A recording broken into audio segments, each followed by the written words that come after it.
বিসমিল্লাহির রহমানির রাহিম। শিক্ষার্থীরা, খান নলেজ পয়েন্টে তোমাদেরকে জানাই আন্তরিক অভিনন্দন। তোমরা জানো যে খান নলেজ পয়েন্ট ইন্টারমিডিয়েট থেকে মানে একাদশ শ্রেণী থেকে অনার্স মাস্টার্স পর্যন্ত সমাজবিজ্ঞান রিলেটেড যাবতীয় প্রশ্নের সমাধান দেওয়ার জন্য তোমাদের পাশে আছে ইনশাল্লাহ।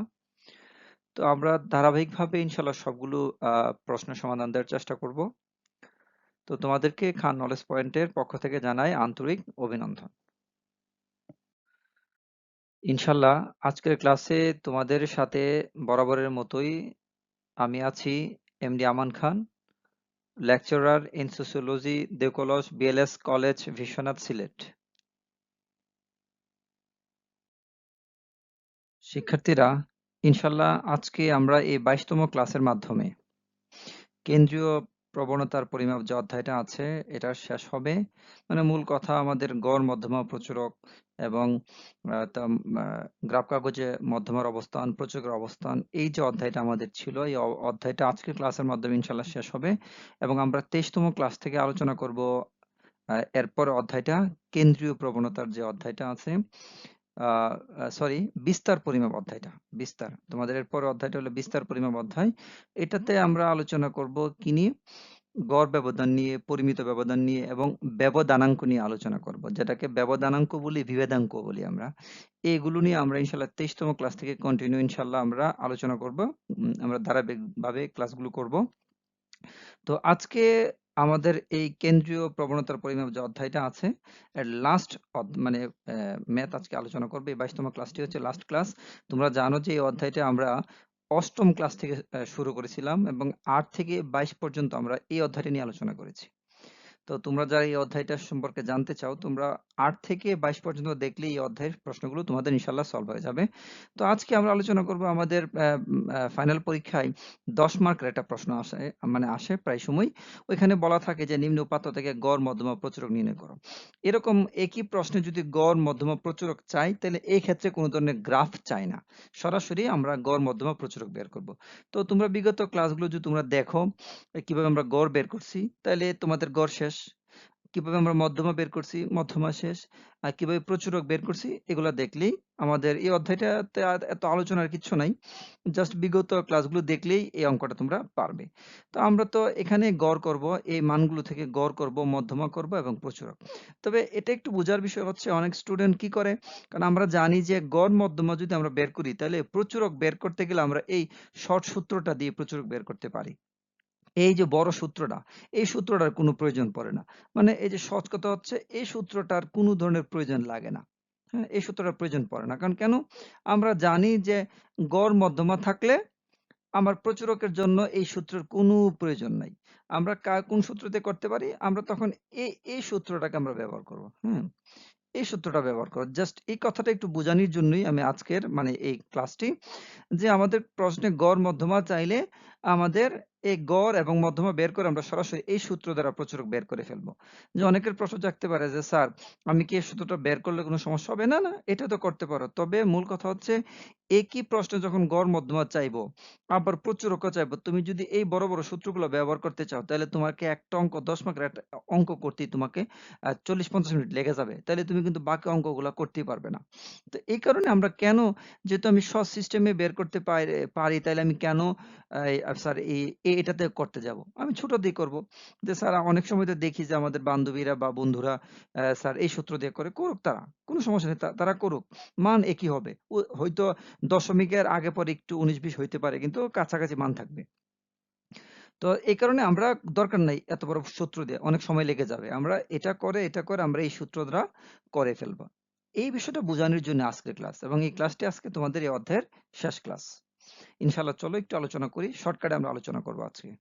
তো শিক্ষার্থীরা, আমি শুরুতেই বলছি যে এই আজকের ক্লাসে এত বেশি কথা বলবো না, তোমরা গড়গুলো অন্যান্য ক্লাস থেকে দেখে আসবে। তো এরকম মান দেয়া থাকবে, আমরা লিখবো, সমাধান লিখে আমরা একই সারণীতে করে ফেলবো। হ্যাঁ, তোমরা যারা ওই আমি একটা অধ্যায়ে সম্ভবত 17 বা 18তম ক্লাসে আমরা আলোচনা করেছি, যে অনেক সময় যদি প্রচুরক সরাসরি বের করা না যায়, গণসংখ্যা, সর্বোচ্চ গণসংখ্যা একাধিক থাকে, তখনও কিন্তু আমরা গড়, মধ্যমা বের করে প্রচুরক বের করি।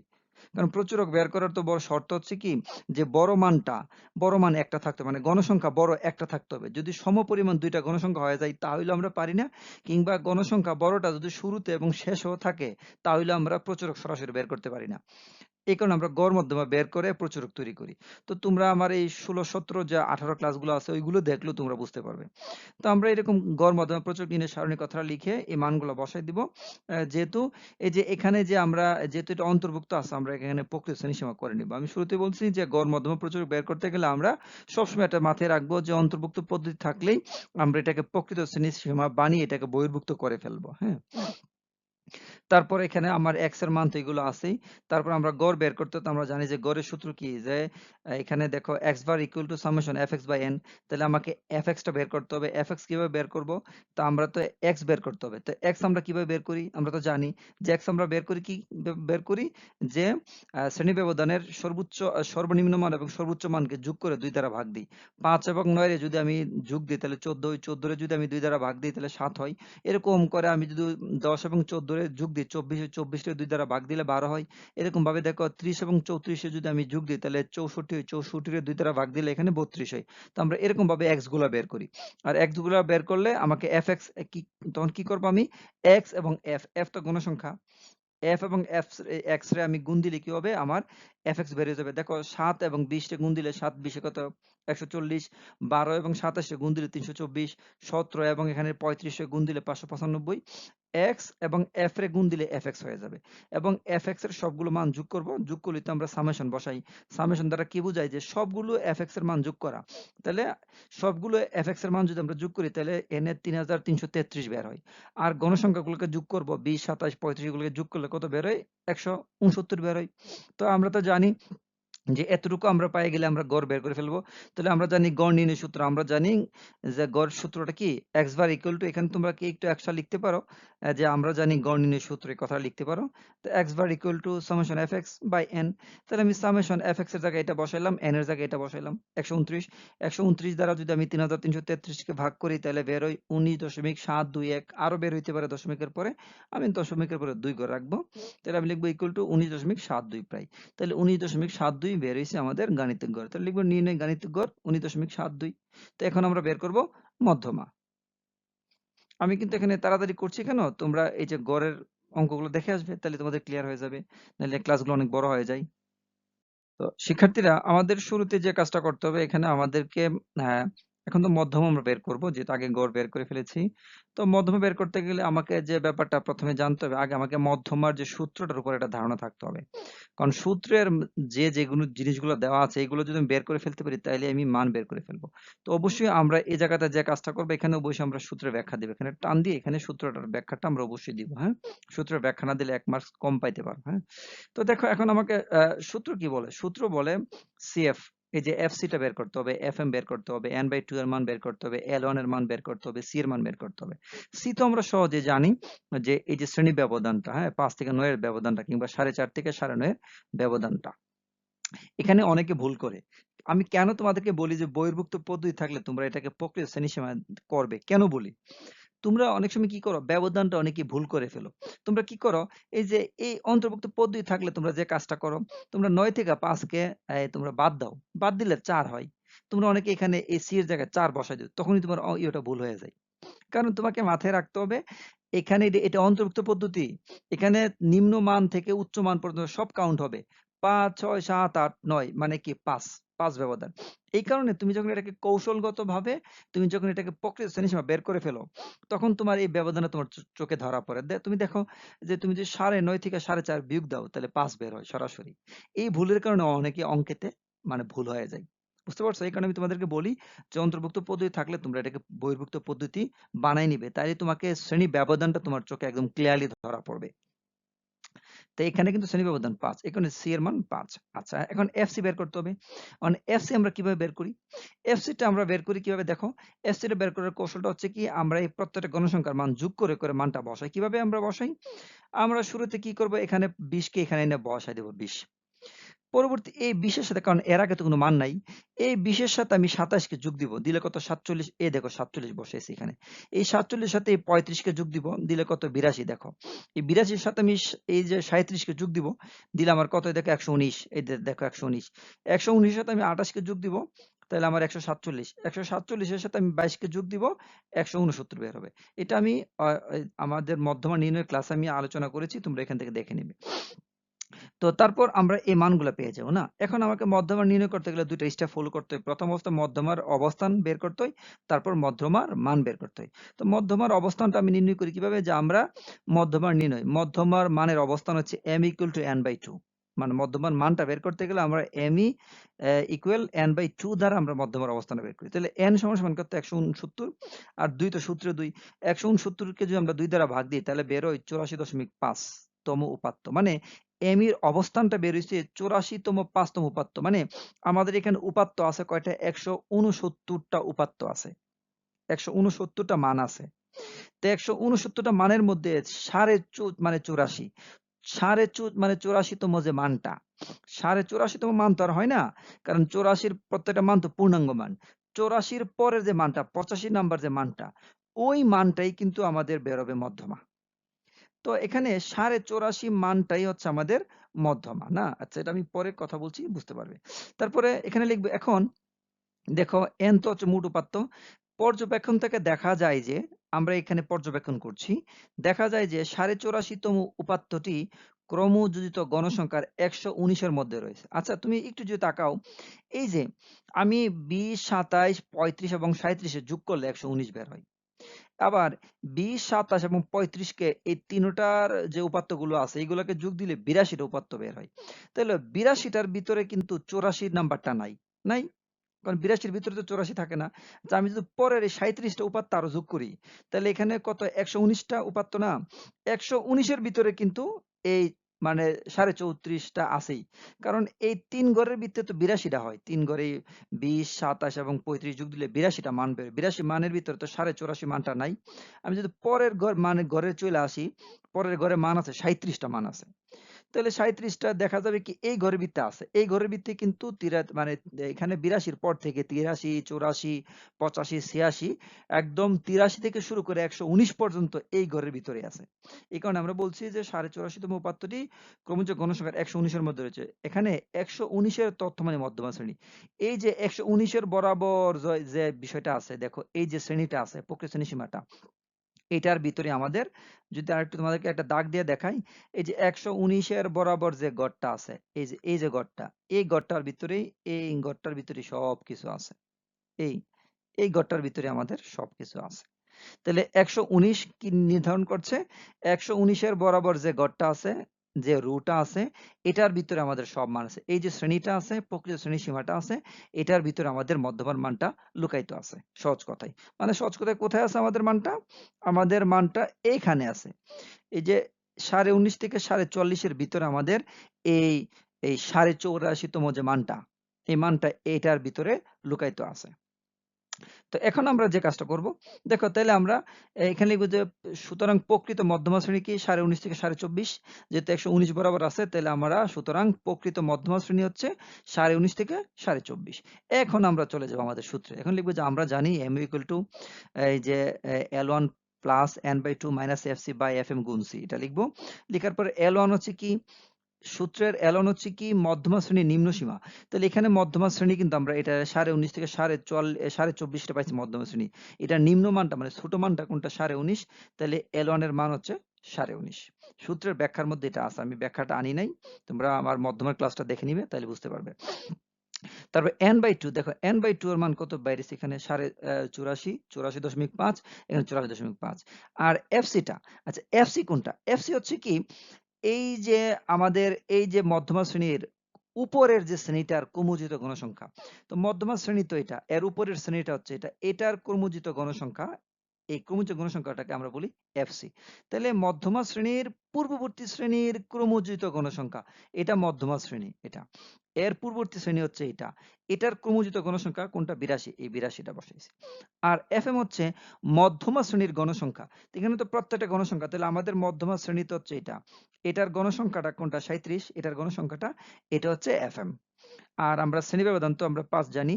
এখন আমি পরবর্তী ধাপে দেখো 84.5 থেকে 82 যদি আমি বিয়োগ দিয়ে দিই তাহলে এখানে থাকে 2.5।